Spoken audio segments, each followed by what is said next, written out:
Total ভারতবর্ষের দিকে লক্ষ্য করে দেখো, আজকের ভারতবর্ষের অবস্থা কিন্তু ভালো জায়গায় নেই।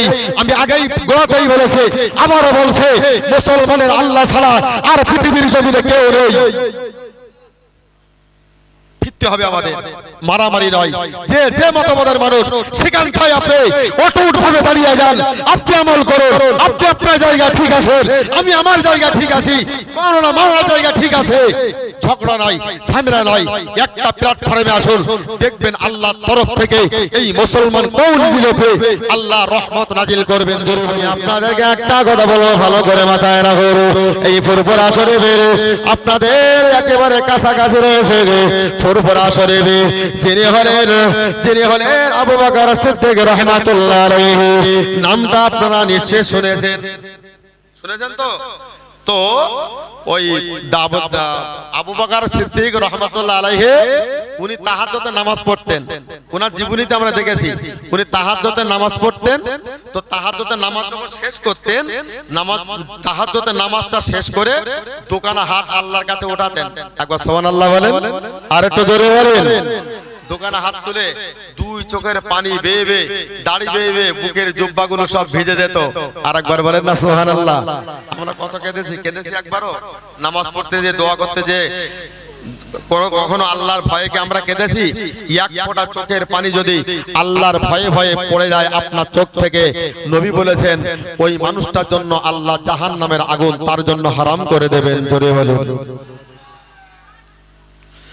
আল্লাহ বান্দা মনে রাখুন, ফুরফুরা শরীফে ওই মুজাদ্দিদ জামাল দাদা হুজুর ফিরকে বললাম, ওই সময় তো তাহাজ্জুদের নামাজটা আদায় করতে, ওই তাহাজ্জুদের নামাজে তিনি ওই গভীর রাত্রে আল্লাহর কাছে দোকানে হাত তুলে কাঁদতেন আর বলতেন, ও রব্বুল আলামিন আল্লাহ, আমি কোরআন শরীফ পড়েছি, ওই কোরআন শরীফের ভিতরে আল্লাহ আপনি একটা আয়াত শরীফ দিয়েছেন, ওই একটা আয়াত শরীফ দিয়েছেন আল্লাহ, ওই আয়াতে আপনি বলেছেন লা তাকনাতু মির রাহমাতিল্লাহ, ইন্নাল্লাহা ইয়াগফিরু যুনুবা জামিয়া, ইন্নাহু হুয়াল গফুরুর রহিম।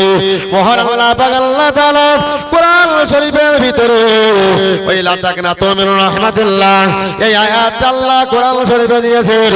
তাই তিনি তাহাজ্জুদের নামাজ পড়ার পরে আল্লাহকে ডেকে বলতেন, আল্লাহ আপনি যদি কোরআন শরীফের ভিতরে ওই আয়াতটা আপনি না দিতেন, আমি আবু বকর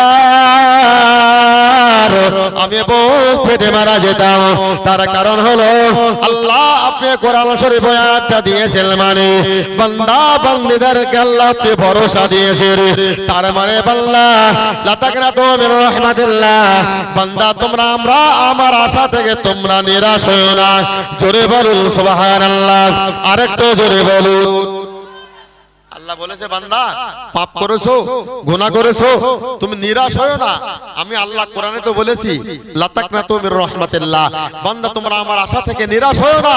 আমি আল্লাহ পাহাড় সমতুল্য গুনাহ করেছো, আমার কাছে দোয়া চাও, আমি গফুর রহিম, রহমান রহিম, আমি জব্বার, আমি গফফার, আমি সাত্তার, আমি আল্লাহ তোমার तमाम জীবনের গুনাহ maaf করে দেব। জোরে বলুন, চাইতে হবে আল্লাহর কাছে, তা না হলে পৃথিবীর কোন মানুষ পারবে না আপনার গুনাহ maaf করতে, পৃথিবীর কোন মানুষ পারবে না আপনাকে সুস্থ করতে। রোগ হয়েছে, ডাক্তার ওষুধ খান, 100 খেতে হবে আপনার, কিন্তু ভরসা সেই করুন মাবুদের কাছে, আল্লাহর কাছে। দেখবেন মহান আল্লাহ আপনার ওই কঠিন রোগ থেকে আল্লাহ আপনাকে মুক্ত করে দেবেন। বিশ্বাস করুন, একদম বাস্তব একটা ঘটনা। বাংলাদেশের একটা মানুষ এসেছে আমাদের বাড়ি, তো এসে বলছে গলার ভিতরে হয়েছে তার ঘা, এত পরিমাণে ঘা হয়েছে কলকাতা আরজি করে ভর্তি করা হলো। শেষ বের দেখা গেল পরীক্ষা নিরীক্ষা করে ওকে বলছে অপারেশন করতে হবে। এখন ও লোকটা এত ভীত, ভর্তি করে দেওয়া হলো। তারপরের দিন, দুদিন পরে অপারেশন হবে, ও হসপিটাল থেকে চুরি করে আবার চলে এসেছে আমাদের বাড়িতে। এসে বলছে ভাই অপারেশন আমি হব না, মরবো তাও ভালো, অপারেশন আমি হব না ভাই, গলা কেটে অপারেশন করবে ও, আমি বাঁচবো না। আমি এই কদিন যে হালাতে আছি বেশ শুকরিয়া আলহামদুলিল্লাহ, আমি অপারেশন হব না। শেষ বেশ বিএসএফ বর্ডার সিকিউরিটি ফোর্স যারা আছে, পুলিশ প্রশাসন, ওদেরকে বলা হলো স্যার এই মানুষটি বিরাট অসুস্থ একটা পেশেন্ট কলকাতা ভর্তি ছিল হসপিটালে, বাড়িতে ফিরবে, একে একটু পার করে দেন। তো পুলিশকে বলার পরে ওরা পার করে দিল।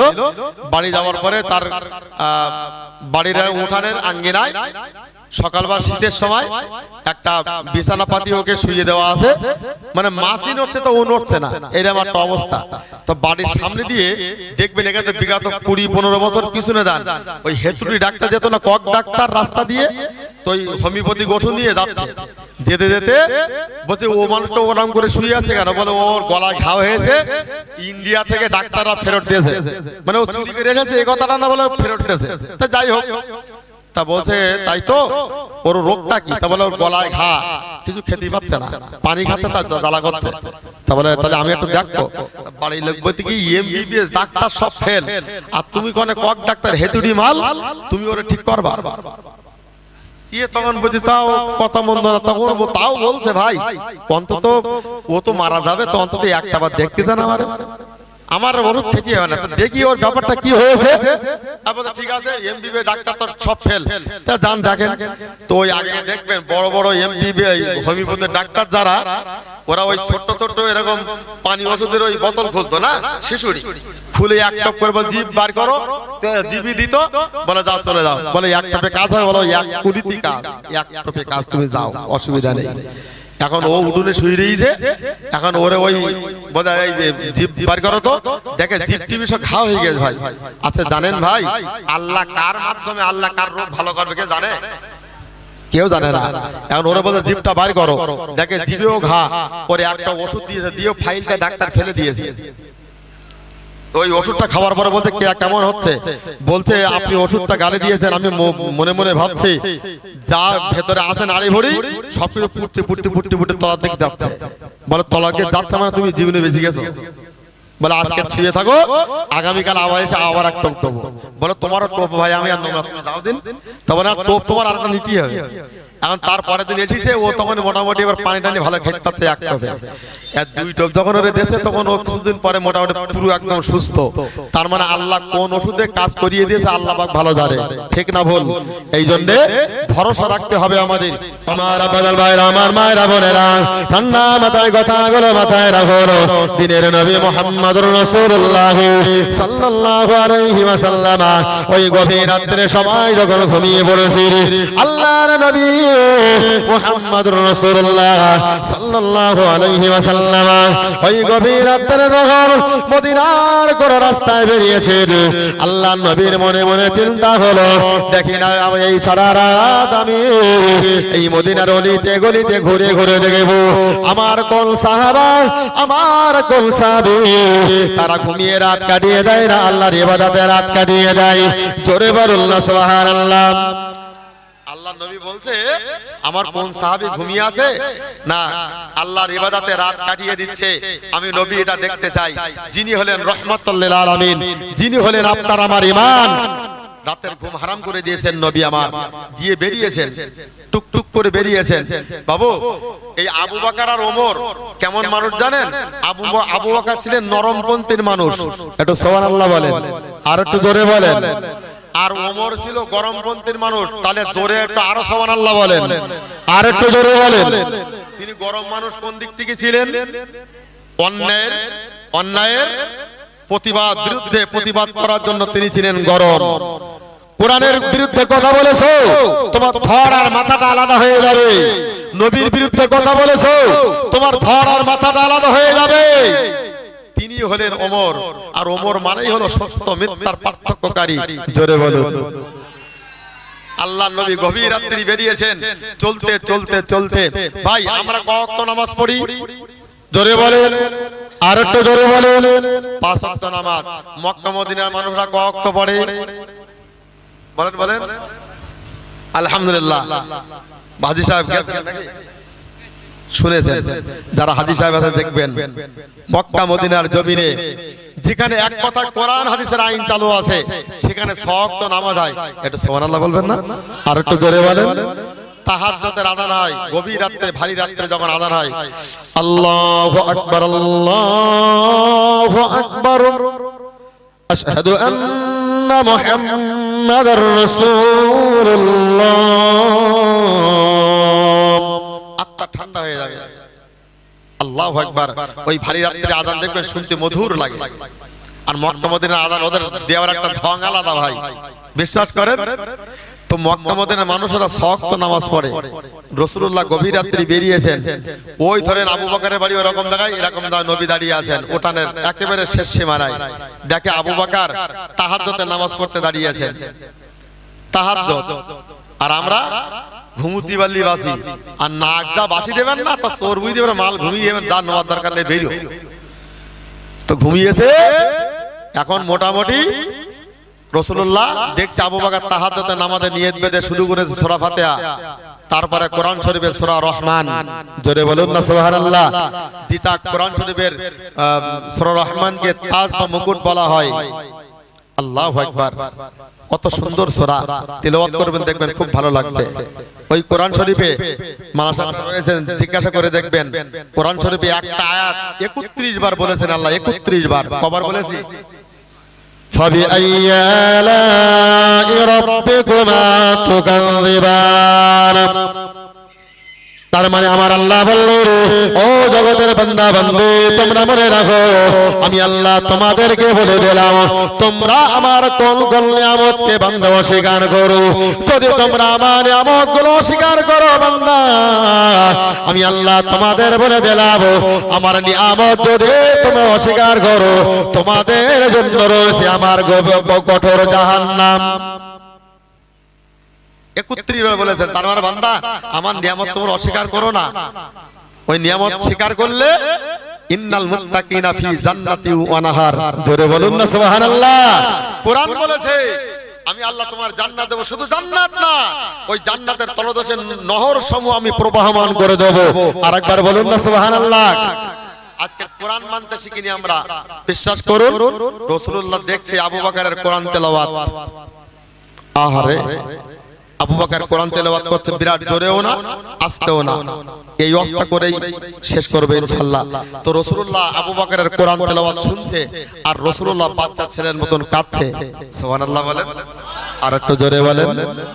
ইমাম সাহেব যখন মধুর সুরে সূরা পড়ে, আর যদি সূরা একটু লম্বা হয়েছে, দোয়া একটু লম্বা হয়েছে, তা পিছনতে এসে মুসল্লিরা বলতেছে ওর মানে তাড়াই তাড়ার কাজ।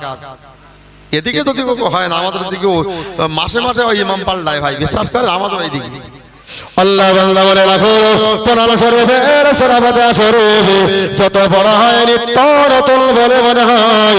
ওই সময়তে নবীর সাহাবী আবু বকর, আল্লাহর নবীর সোনার সাহাবী, ওই আবু বকর যখন কোরআন শরীফের সূরা ফাতিহা শরীফটা তেলাওয়াত করে ওই কোরআন শরীফের রহমান পড়তে শুরু করলেন। আর রহমান আল্লামাল কোরআন খলাকাল ইনসান আল্লামাহুল বায়ান। আশ-শামসু ওয়াল কমার এমন করে করো এক রাকাতের ভিতরে কই সূরা রহমানের হাফ পর্যন্ত পড়ে ফেলেছে। আল্লাহর বান্দা আপনি মনে রাখো আল্লাহর নবী দূর থেকে দাঁড়িয়ে দাঁড়িয়ে বাচ্চা ছেলের মতো কাঁদে। নবী আমার চোখের পানি রাখতে পারে না। আল্লাহ নবী কেঁদে কেঁদে বলেন, ও রব্বুল আলামিন আল্লাহ, সে কোরআন আল্লাহ আপনি আমার উপরে নাযিল করেছিলেন, আজকে সেই কোরআন আমার সাহাবী আবু বকর তেলাওয়াত করে। ও রব্বুল আলামিন আমার আবু বকরের তেলাওয়াতে আল্লাহ আমি নবী অত্যন্ত সন্তুষ্ট হয়েছি আল্লাহ, অত্যন্ত খুশি হয়ে গেছি আল্লাহ। আমি আবু বকরের জন্য আর কি দোয়া করব? নবী কেঁদে কেঁদে বলে, হায় রব্বুল আলামিন আল্লাহ, পৃথিবীর প্রত্যেকটা নিয়ামত আল্লাহ আপনি আমার আবু বকরকে দিয়ে দিন। আরেকটু জোরে বলুন। আল্লাহ নবী কেঁদে বলেন, আমার মাবুদ আল্লাহ আমার আবু বকরের ওই কোরআন তেলাওয়াতে আমি অত্যন্ত সন্তুষ্ট, আমি নবী খুশি হয়ে গেছি। ও আমার আল্লাহ, আমি নবী যাতে খুশি আল্লাহ আপনি তাতে রাজি হয়ে যান। ও আমার আল্লাহ মাবুদ, আমি আবু বকর যখন আমি নবী যখন খুশি আবু বকরের কোরআন তেলাওয়াতে আমি নবী বলে দিলাম, ও রব্বুল আলামিন আল্লাহ, এই পৃথিবীর প্রত্যেকটা নিয়ামত আল্লাহ আপনি আমার আমার আবু বকরকে দিয়ে দিল। আল্লাহ গায়বী আওয়াজ দিয়ে বললেন, আয় আমার নবী, আপনি চোখের পানি মুছুন। আপনার চোখের পানি আমি আল্লাহ সহ্য করতে পারি না। আমার আল্লাহ বললেন, আয় আমার নবী, আপনি আর কাঁদবেন না। আপনার দোয়াগুলো আমি আল্লাহ কবুল করে নিয়েছি। জোরে বলুন সুবহানাল্লাহ। সেই নবীকে অনেকে গালিগালাজ করে, আর মুসলমান মুখে কোনো দিয়ে বসে থাকে। কোন মুসলমান প্রতিবাদ করে না। ও মুসলমান মনে করুন, ওই মুসলমানদের হাসরের মহাময়দানে আমার আল্লাহ বোবা শয়তান করে উঠাবে। নবী বলছে, আল্লাহ আমার আবু বকরের কোরআন তেলাওয়াতে আমি রাসূল খুশি। আল্লাহ तमाम পৃথিবীর প্রত্যেকটা নিয়ামত আপনি আমার আবু বকরকে দিয়ে দিন। নবী পাক চোখগুলো মুছে নিয়ে এবার টুক টুক টুক টুক করে চলছেন। ওমর যে রাস্তা দিয়ে হেঁটে যেতেন, শয়তান ইবলিস কতদিন যেত না? কতদিন? 40 দিন। এটা বুঝতে একদম শ্রোতাদের। তো শয়তান ওমর যে রাস্তা দিয়ে হেঁটে যেতেন, শয়তান ইবলিস 40-41 দিন সে রাস্তা দিয়ে যেত না। তাহলে একটু অর্ধেক সাবি বলি মনে হয়। তাই নবী একদিন জিজ্ঞাসা করছে, তো ওমরের ভয় তুমি এত করো কেন? তা বলতে, ইয়া রাসূলুল্লাহ, ওই ওমর যদি আমার দেখে না, তাই একে চড়ে মেরে ফেলে দেবে আমার। আর ও চড় খাওয়ার মতো শক্তি আমার নেই আল্লাহ, এই নবী। এই জন্য আমি ওমরকে এত ভয় করি। সেই জলিল কদর সাহাবী, তেজস্বী সাহাবী রাসূলুল্লাহ টুক টুক টুক টুক করতে করতে চলে গেলেন ওমরের উঠানের সামনে। গিয়ে দেখে ওমর তাহরিমা বেঁধেছে।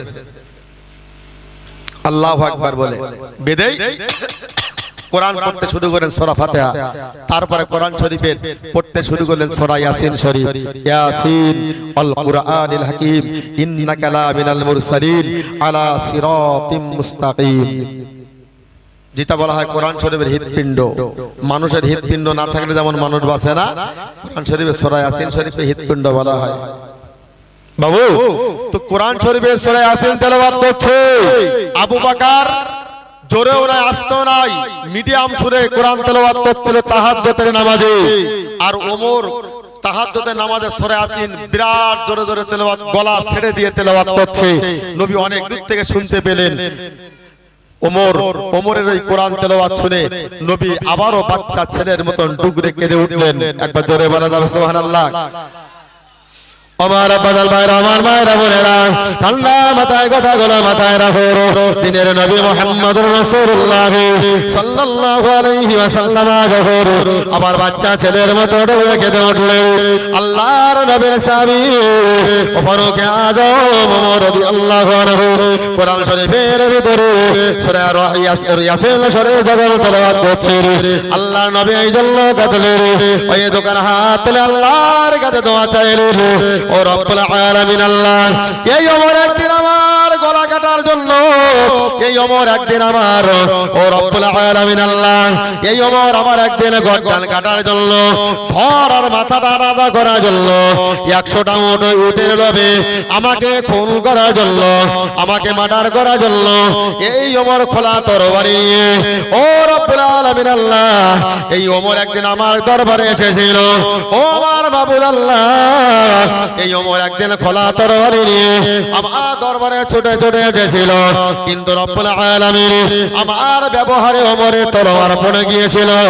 এই দোয়া, এই কথাগুলো বলছে আর আল্লাহর কাছে দোয়া করছে, বলছে রব্বুল আলামিন আল্লাহ, এই ওমর আমাকে না কত গালিগালাজ করেছে আল্লাহ, যখন ওমর ইসলাম গ্রহণ করেনি। ও রব্বুল আলামিন আল্লাহ, আপনার ওই করুণার দৃষ্টিটা দিয়ে একটা বার দেখো, আপনার ওই বললাম আমার জলিল কদর সাহাবী ওই ওমর রাদিয়াল্লাহু আনহু, তিনি কোরআন শরীফের সূরা ইয়াসিন শরীফ তাহাজ্জুদে নামাজে তেলাওয়াত করছে। ও রব্বুল আলামিন আল্লাহ, কেবল মাত্র আপনাকে সন্তুষ্ট করার জন্য এই দোয়া করতে করতে আল্লাহ নবী বললেন, ও রব্বুল আলামিন আল্লাহ, পৃথিবীর প্রত্যেকটা যে নিয়ামত আল্লাহ আপনি বাকি রেখেছেন ওই অর্ধেকটা নিয়ামত আল্লাহ আপনি আমার ওমরকে আপনি দিয়ে দিন। জোরে বলুন সুবহানাল্লাহ, আরেকটু জোরে বলুন। ওমর আর আবু বকর দুইজনের সাথে একদিন দেখা মসজিদ নববীর সামনে। একটু সুবহানাল্লাহ বলেন। যারা মসজিদ নববী দেখে এসেছেন, নামাজ পড়ে এসেছেন, তারাই এসে গল্প করে, বলে আর বাড়িতে যেতে মন চায় না ভাই। জানেন মসজিদ নববীতে গেলে মনে হয় আমি জান্নাতের ভিতরে ঢুকে পড়েছি। আল্লাহ আমাদেরও যাবার মতো তৌফিক দেন, সকলে বলুন আমিন। রাসূলুল্লাহ সাহাবী আবু বকর আর ওমর মসজিদ নববীর সামনে গিয়ে সালাম মুসাফা করে বলছে, ওমর বলছে আবু বকরকে, ভাই আবু বকর আমি ওমর বড় গুনাহগার, একটা কথা বলবো ভাই? তো বলছে হ্যাঁ ভাই ওমর আপনি বলুন না, ভয় করছেন কেন, বলুন।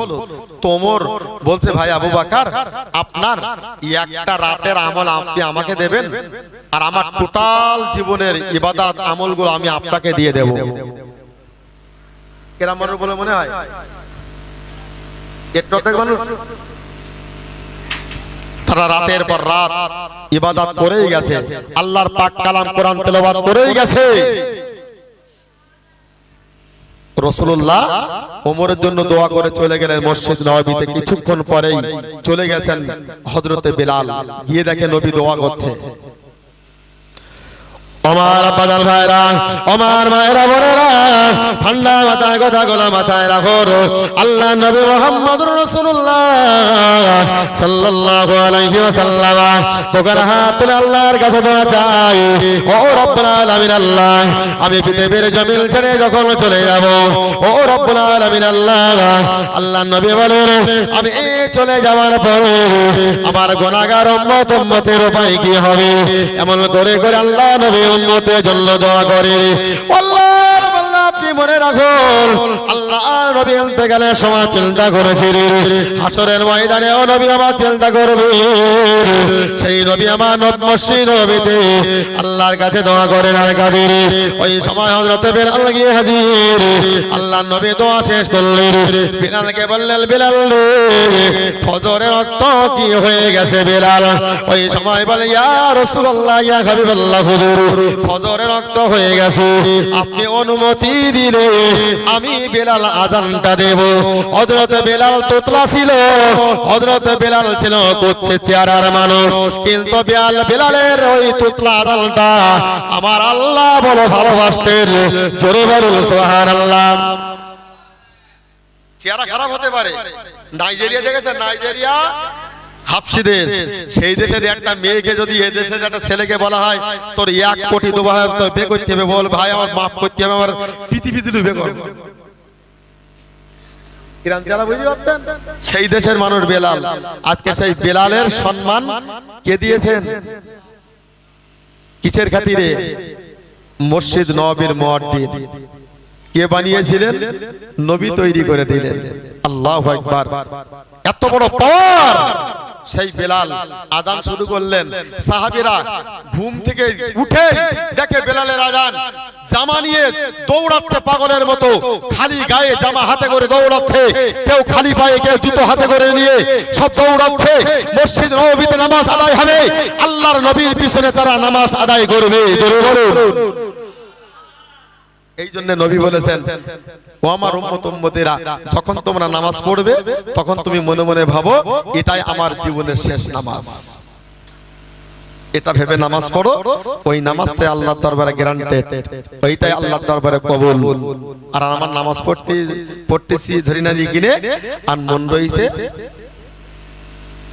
অমুক জায়গায়, চলবে না। আল্লাহর নবী নামাজ পড়ালেন মসজিদ নববীতে। সাহাবীরা পিছনে ইক্তেদাই দিয়ে পিছনে তাহরিমা বেদে রাসূলের পিছনে দাঁড়ালেন নামাজ আদায়ের জন্য। রাসূল ঠিক নামাজে ওই সূরা ইয়াসিন আর রহমান ধরেছেন, জোরে বলুন, যেটা ওমর আর আবু বকর তেলাওয়াত করছিলেন। শুনলেন, সাহাবারা শুনছে, আর ওই রাসূলুল্লাহ কোরআন তেলাওয়াত করতে। আবু বকরের তেলাওয়াত যদি এত মধুর হয়, ওমরের তেলাওয়াত যদি এত মধুর হয়, তাহলে না জানি নবীর তেলাওয়াত কত মধুর ছিল। জোরে বলুন। সেই রাসূলুল্লাহ কোরআন তেলাওয়াত করছে মসজিদ নববীতে, আবু বকর ওমর সমস্ত সাহাবীরা শুনছে, আর যেন মসজিদ নববীটা কান্নার রোল পড়ে গেল। সাহাবীরা নামাজের ভিতরে কাঁদছে, কেউ শান্ত হয়ে দাঁড়িয়ে থাকতে পারছে না। নবীর ওই তেলাওয়াত, যেখানে জাহান্নামের আয়াত আছে, যেখানে জান্নাতের আয়াত, সেখানে চুপ করে যাচ্ছে সাহাবীরা, যেখানে জাহান্নামের আয়াতগুলো আছে সেখানে সাহাবীরা বাচ্চা ছেলের মতো টুকরে কেঁদে উঠছেন। কোরআন শরীফে আল্লাহ বলছেন, হাযিহি জাহান্নামুল্লাতী ইকাযযিবু বিহাল মুজরিমুন। সূরা আরেকটা সূরা ইয়াসিনে আর রহমানে একই রকম সূরা, কিন্তু একটা দুটো শব্দের পার্থক্য। হাযিহি জাহান্নামুল্লাতী ইকাযযিবু বিহাল মুজরিমুন, আরেকটা আয়াতের সূরায় রয়েছে হাযিহি জাহান্নামুল্লাতী কুনতুম তুআদুন। কিয়ামতের মাঠে বলা হবে, এটাই হলো সেই জাহান্নাম যার ওয়াদা আমি আল্লাহ করেছিলাম। জোরে বলুন। আরেকটা আয়াতে বলা হয়েছে, ও আমার উম্মত, ও আমার বান্দা বান্দীরা, এটা হলো সেই জাহান্নাম তোমার সামনে আনা হলো, যেটা তোমরা অস্বীকার করতে। এটা হলো সেই জাহান্নাম যেটা তোমরা বলতে জাহান্নাম বলতে কিছুই নাই, জান্নাত বলতে কিছুই নাই। আমি আল্লাহ দেখো, ওই দেখো জাহান্নাম তৈরি করেছে তোমাদের জন্য, ওখানেই তোমাদের চিরস্থায়ী থাকতে হবে।